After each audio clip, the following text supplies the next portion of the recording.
Bayangkan ini, ana berdiri dalam ruang kenal sentekler, di my beat, en for semua bersih ban sasne bersih memantengi listrik langsung di seluruh dasi. Energi terbarukan mengalir, tenaga surya, panas bumi, tenaga air, semuanya seimbang secara real time tanpa pemadaman listrik. Udaranya sejuk, sistemnya berjalan lancar. Anda merasa seperti berada di Norwegia, atau Jerman, atau Jepang. Kamu tidak. Anda berada di Jakarta. Negara yang selain khawatirkan inovasi energi, menerima tax buying na elektrifikasi di pulau-pulau terpencil sebelum adalah tidak catak biru esensen ini juga. Beringat glogloise, eko besajarisin besermap toward youth kuing sebagian besar dari dagata. Teman saya dari Malaysia sebatin bet seluruh ini tidak report mencapai yusengan. Dia berkata, tidak setuju jenatan serius tentang sektor energi Indonesia. Terlalu teknis, terlalu membosankan. Orang Malaysia tidak debu. Tetapi siapa saya cerita sabtu North. Tis apa tesah. Langganan skiri din the stek kan to thipasaya use seri ignoreds meduth buslor sleseking. Aslam laim and slavish toming. Hari nafkan majari bagar yul tepatnya Indonesia berhasil masuk ke dalam 3 besar dunia dalam talkan energi. Mapiga Malaysia, Jerman, dan bahkan Jepang memberi fitur khusus. Dan tetaplah bersama saya hingga pertengahan video ini, karena ada satu fakta yang akan benar-benar membungkam, bahkan analis energi paling skeptis di Eropa. Mari kita mulai dari tahun 2005, karena disinilah cerita ini dimulai. Pada saat itu, kondisi energi di Indonesia benar-benar memalukan. Pemadaman listrik bukanlah keadaan darurat, melainkan sudah terjadwal. Di kota-kota seperti Medan dan Makassar, warga merencanakan malam mereka berdasarkan kapan listrik akan padam. Pabrik-pabrik di Jawa Timur terus menjalankan generator diesel sebagai cadangan. Bukan sesekali, tetapi setiap hari. Elektrifikasi pedesaan di Papua dan Kalimantan sangat tertinggal, sehingga seluruh distrik berfungsi tanpa satu pun rumah tangga yang terhubung ke listrik. Rasio elektrifikasi nasional berada di bawah 65%. Itu berarti dari 1/3 orang Indonesia itu akses listrik terjal. Ini jika nyata. Forum Energi Regional secara rutin menggunakan Indonesia sebagai contoh peringatan. Raksasa yang bergantung pada batu bara yang memiliki cadangan panas bumi yang sangat besar, tetapi tidak tahu bagaimana cara memanfaatkannya. Ironinya sangat menyakitkan. Indonesia memiliki potensi panas bumi terbesar di planet ini, sekitar 40% dari total cadangan dunia, dan hampir bukan apapun dengannya. It foto sebelumnya. Simpan foto itu, karena kontrasnya kadang sepadan yang gila. Sekarang, coba tebak ini.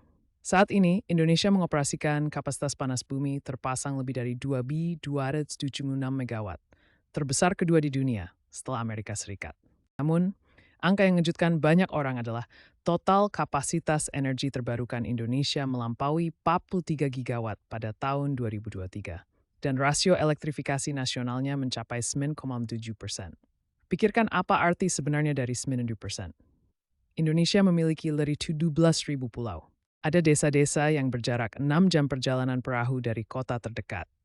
Ada komunitas di dataran tinggi Papua yang sama sekali tidak terhubung dengan jaringan listrik kurang dari 15 tahun yang lalu. Mencapai elektrifikasi 99,7% di seluruh wilayah geografis tersebut bukanlah prestasi administratif. Ini lebih mendekati keajaiban logistik. Kira-kira setara dengan membangun jaringan energi yang membentang dari London ke Teheran, kemudian melakukannya lagi, dan kemudian melakukannya sekali lagi, melintasi lautan lepas. Angka tunggal dek, stimal small bu 20%, it's a bus need new port tour straight, with 6,5 ikth. Pada tahun 2023, Indeks Transisi Energi Forum Ekonomi Dunia menempatkan Indonesia di antara negara-negara yang paling mengalami peningkatan di dunia dalam kinerja sistem energi, khususnya dengan menyebutkan percepatan dalam penerapan energi terbarukan dan perluasan jaringan listrik di wilayah terpencil. Ini bukan penghargaan partisipasi. Indeks tersebut mengevaluasi 120 negara. Lonjakan peringkat Indonesia menempatkannya pada tingkat kecepatan peningkatan yang sama dengan Denmark dan Chile, negara-negara dengan kompleksitas geografis yang jauh lebih rendah daripada Indonesia. Itu bukan rumor. Itu sistem indeks energi digital board beri et tour Kemudian aman ada badan energi nasional. Dalam laporan Prospek Energi Asia Tenggara mereka, IEA secara eksplisit menyebut Indonesia sebagai kasus transisi energi paling penting di kawasan ini, bukan Singapura, yang memiliki pendanaan bukan Vietnam, yang memiliki momentum, tetapi Indonesia. IEA mencatat bahwa keputusan Indonesia tentang jadwal penghapusan batubara dan peningkatan skala energi panas bumi secara efektif akan menentukan arah seluruh jaringan energi ASEAN untuk 2 dekade mendatang. Ketika IEA mengkan en opining grupil kita adjutat sukla says of worried, betwamen sa terrorist imrain, is samskat sturt. Pembangunan siya tuig brailed strength. Dalam laporan pembiayaan energi bersih tahun 2022 mereka mengidentifikasi koridor pengembangan panas bumi Indonesia di Sumatera dan Jawa sebagai salah satu dari 3 model global untuk infrastruktur energi terbarukan yang dipimpin negara di negara berkembang, bersama dengan sabuk surya Maroko dan jaringan listrik tenaga air Costa Rica. IDB mengirim delegasi teknis untuk mempelajari bagaimana Indonesia menyusun kontrak panas bumi publik swasta, khususnya untuk mereplikasi model pembiayaan tersebut di Filipina dan Vietnam. Dan Malaysia?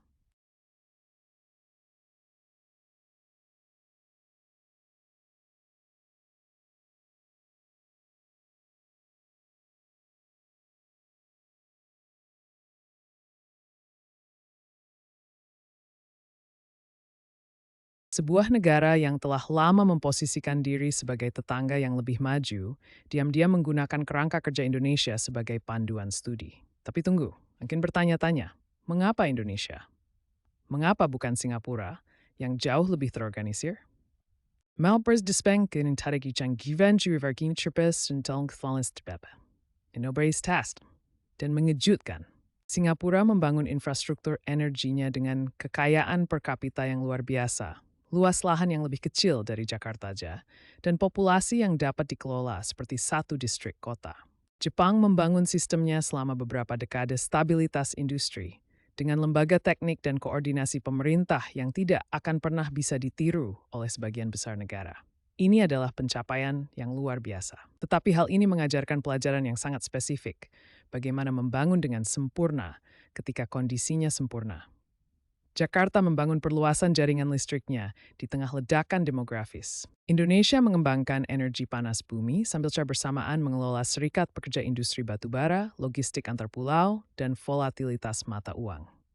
Negara ini mencapai elektrifikasi hampir total sambil menavigasi salah satu geografi kepulauan paling kompleks dalam sejarah manusia. Itulah mengapa negara-negara berkembang mempelajari Indonesia, karena kondisi Indonesia mirip dengan kondisi mereka. Mempelajari kebijakan energi dari Norwegia itu seperti belajar memasak dari koki berbintang Michelin dengan dapur senilai miliaran rupiah. Makanannya luar biasa. Tetapi Jepang dimanitif agat di kru berbayar injus dan us dapur dan investu en gas and be to decking to mat the ingredient test and in hiu.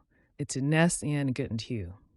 Dan the hings dal bergambu, which that's hike. Naning kita harus jujur, sebab cerita yang jujur as mencakup hal ini. Ketergantungan Indonesia pada tep pipe tour. Batubara masih menyumbang sekitar 60% dari bauran energi nasional, dan jadwal penghapusan bertahap yang direncanakan tetap menjadi salah satu perdebatan kebijakan yang paling diperdebatkan di negara ini. Kandalan jaringan listrik di Provinsi Bengkalis, Maluku, masih berada di bawah tataran nasional. Investasi energi terbarukan telah meningkat, tetapi infrastruktur transmisi di daerah terpencil terus tertinggal dari kapasitas pembangkitan, yang berarti listrik terkadang dihasilkan tetapi tidak dapat mencapai masyarakat yang paling membutuhkannya. Korupsi dalam kontrak pengadaan energi tetap menjadi masalah struktural yang belum terselesaikan dan terus disoroti oleh pengawas independen. Ini bukanlah tanda-tanda kegagalan. Ini adalah tanda-tanda pertumbuhan. Arahnya sudah benar. 3 hal yang perlu diingat dari hari ini. Pertama, peringkat ketahanan energi Indonesia bukanlah kebanggaan nasional yang diproklamirkan sendiri. Peringkat ini didokumentasikan oleh Forum Ekonomi Dunia, Badan Energi Internasional, dan Bank Pembangunan Asia, yang masing-masing menyebutkan pencapaian spesifik yang tidak mungkin diciptakan hanya dengan optimisme. Kedua, alasan Indonesia dipelajari dan bukan Singapura atau Jepang, justru karena Indonesia berhasil dalam kondisi tersulit. Kesulitan bukanlah kelemahan dalam kisah energi Indonesia. Kesulitan adalah bukti keberhasilannya. Kota manapun, negara manapun yang menghadapi pemadaman listrik, logistik antar pulau, dan anggaran terbatas, melihat Indonesia dan melihat sebuah jalan keluar, bukan fantasi. Ketiga, kita sebagai warga Indonesia perlu menerima kedua kebenaran itu sekaligus. Pekerjaan terkait batubara belum selesai. Kesenjangan jaringan listrik di wilayah timur itu nyata. Dan pada saat yang sama, apa yang telah dibangun, 99,7% elektrifikasi, 3 gigawatt kapasitas energi terbarukan, industri panas bumi yang kini ditiru dunia, itu juga nyata. Kita diperbolehkan untuk jujur tentang masalah-masalah tersebut dan bangga akan kemajuan yang telah dicapai secara bersamaan. Menurut Anda, negara mana yang diam-diam sedang mempelajari model energi Indonesia saat ini dan belum mengakuinya secara terbuka? Tuliskan di kolom komentar. Sangat semua. Dan jika video ini membuat berveristagi fix, bansa demanding triple teen. Sefigalan kogmer method is en sa dunia, setidaknya kiri worm sword.